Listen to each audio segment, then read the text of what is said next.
इस वक्त सीधा रुख करेंगे कोलकाता का। बीजेपी के पूर्व नेता पूर्व मंत्री यशवंत सिन्हा इस वक्त टीएमसी में शामिल हो रहे हैं। तस्वीरें हम आपको दिखा रहे हैं। आप ये तस्वीरें देख रहे हैं टीएमसी दफ्तर की। ওনার সফর অবিশ্বাস্য। তিনি দুবার অর্থমন্ত্রী হয়েছেন। প্রথমে 1990 সাল থেকে 1991 সালে প্রধানমন্ত্রী চন্দ্রশেখরের সময়, আর তারপর 1999 থেকে 1902 সাল পর্যন্ত অটল বিহারী বাজপেয়ী সরকারের সময়। এরপর 2002 থেকে 2004 সাল পর্যন্ত তিনি কেন্দ্রীয় বিদেশ মন্ত্রীর দায়িত্ব পালন করেন। সন্ধ্যাবেলায় ইউনিয়ন বাজেট পেশ করার ব্রিটিশ যুগের সেই প্রথাকে ভেঙে দিয়েছিলেন মিস্টার সিনহা। 1999 সালে তিনি প্রথমবার সকালবেলা বাজেট পেশ করেন এবং এখনও সেই নিয়ম চলে আসছে। মিস্টার সিনহা 1960 সালে আইএস জয়েন করেন। তার চাকরি জীবনের 24টা গুরুত্বপূর্ণ এই পদেই তিনি ছিলেন। খুব কম লোক জানেন যে কাজের। और हमारे साथ इस वक्त हमारे वरिष्ठ सहयोगी पंकज झा जुड़ गए हैं। पंकज, सीधा मैं आपका रुख कर रहा हूं। इस वक्त कोलकाता से बड़ी अहम तस्वीरें आ रही है। यशवंत सिन्हा टीएमसी ज्वाइन कर रहे हैं, क्या मायने निकाले जाए इन तस्वीरों के? आदर्श, देखिए, इसके बहुत ज़्यादा मायने नहीं निकाले जाने चाहिए। आप सब जानते ही हैं कि यशवंत सिन्हा का पीएम नरेंद्र मोदी से विरोध है, बीजेपी के खिलाफ हैं और वो टीएमसी में आ गए। लेकिन टीएमसी को ज़रूरत इस वक्त, जब वो बहुत मुश्किल दौर में है, बंगाल में चुनाव है, चुनाव का प्रचार शुरू हो गया है, तारीखों का ऐलान हो चुका है, उस वक्त टीएमसी को ज़रूरत है भूमि पुत्रों की, यानी यहाँ के लोकल बड़े नेताओं की, जिनकी अपने अपने इलाके में पकड़ हो। जसवंत सिन्हा के टीएमसी आ जाने से टीएमसी को कोई बहुत फ़र्क पड़ जाएगा या बीजेपी को कोई नुकसान हो जाएगा, ऐसा बिल्कुल नहीं है। लेकिन ऐसे वक्त में, जिस वक्त चुनाव बिल्कुल अब अपने चरम पर है, पूरी चुनावी सरगर्मियां तेज हैं, मैं इसलिए बार बार ये पूछ रहा हूं कि क्या टीएमसी को लग रहा है कि यशवंत सिन्हा के आ जाने से अब तक वो जिस तरह से सरकार को लेकर हमलावर रहे, उसका कुछ फायदा उनको मिल सकता है, या वो अगर सरकार पर हमला करेंगे तो शायद वो ज्यादा नुकसान बीजेपी को पहुंचाए? इस तरह का भी कुछ गणित हो सकता है?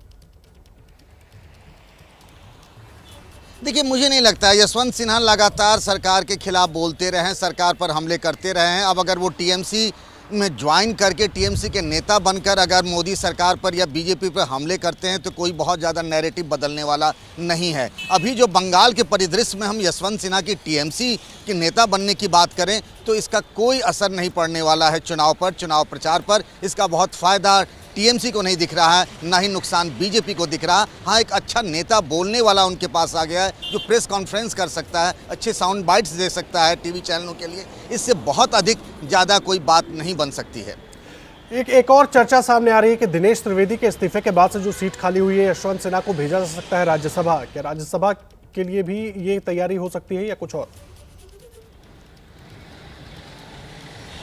देखिए, हो सकता है कि ऐसा ममता बनर्जी के मन में हो, लेकिन देखिए, अभी तो चुनाव हो रहा है। चुनाव के बाद में 294 विधानसभा सीटों वाली बंगाल में टीएमसी की क्या स्थिति रहेगी, उसके बाद ही तो तय होगा कि यशवंत सिन्हा राज्यसभा जा पाएंगे या नहीं जा पाएंगे। टीएमसी उस वक्त तय करेगी। बहुत कुछ डिपेंड करता है बंगाल के चुनाव पर। लेकिन इस वक्त जब एक तरीके से भगदड़ मची हुई है टीएमसी के नेताओं में बीजेपी में शामिल होने की, रोज़ ऐसी खबरें आ रही हैं कि बीजेपी का कोई ना कोई नेता, भले उसका टिकट कट गया हो या कोई गद्दावर नेता हो, वो टीएमसी छोड़कर बीजेपी ज्वाइन कर रहा। वैसे वक्त में एक बड़ा नेता जो एक पहचान है, जिसका नाम है, जो चंद्रशेखर सरकार में मंत्री रहे, अटल बिहारी वाजपेयी सरकार में मंत्री रहे, रिटायर्ड आईएएस अधिकारी, पहले आईएएस अधिकारी रह चुके हैं, एक बड़े नाम है। लेकिन टीएमसी में आ जाने से टीएमसी को ज़मीन पर कोई बहुत ज़्यादा उसका फ़ायदा तो नहीं मिल रहा है। आदर्श, ये मान लीजिए आप।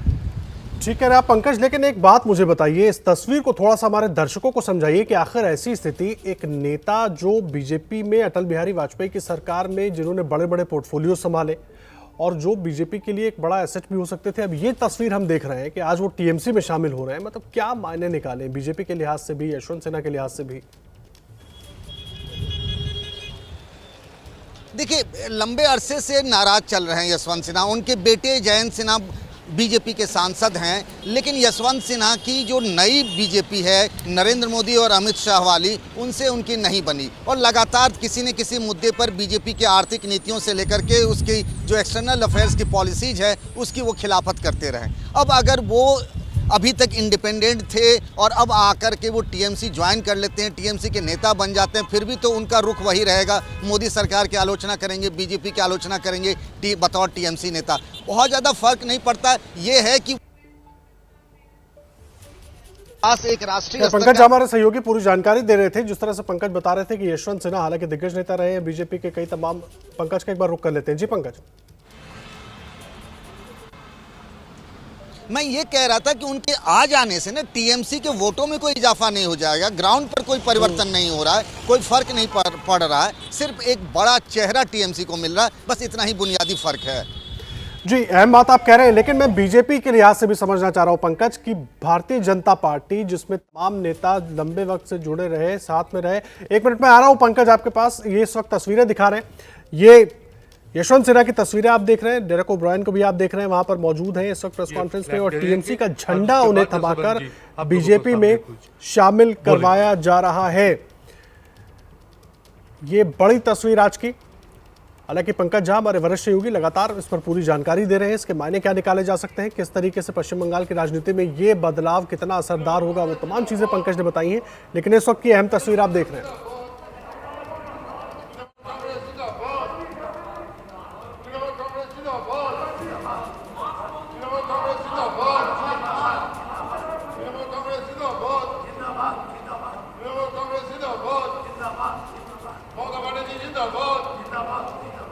আমি এখন রিকোয়েস্ট করছি সুদীপ দা আর সুব্রত দাকে যে উত্তরটা করিয়ে দিন।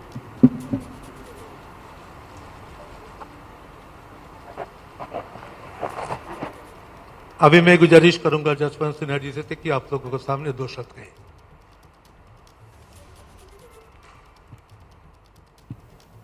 दो शब्द निवेदन करूं।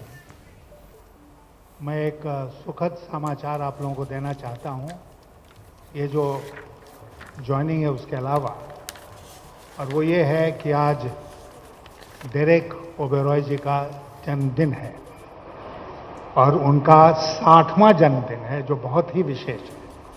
तो इसलिए आप सब लोगों की ओर से हम उनको आज के दिन की शुभकामनाएं और बधाई देने का काम करता हूं।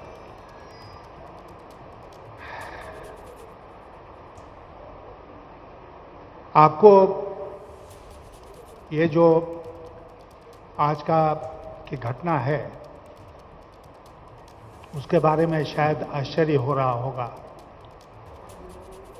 कि क्यों इस उम्र में, जब एक तरह से मैंने दलगत राजनीति से, पार्टी पॉलिटिक्स से अपने को अलग कर लिया था, तो फिर मैं पार्टी में शामिल होकर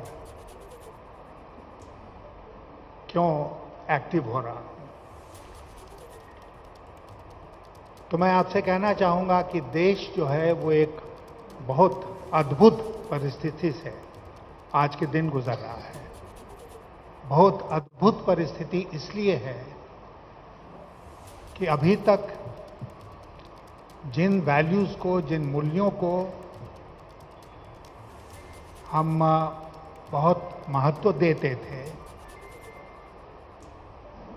और ये सोच के चलते थे कि इस पर सब कोई अमल करेगा ही हमारे प्रजातंत्र में, आज वो मूल्य खतरे में है और उनका अनुपालन नहीं हो रहा है। हम सब परिचित हैं इस बात से कि प्रजातंत्र की ताकत, प्रजातंत्र की। तो यशवंत सिन्हा को सुन रहे थे आप, जिन्होंने टीएमसी का दामन थाम लिया है। इस वक्त की ये बड़ी खबर, बड़ी तस्वीर हम आपको दिखा रहे थे। इससे जुड़ी तमाम अपडेट आपको आगे भी देंगे।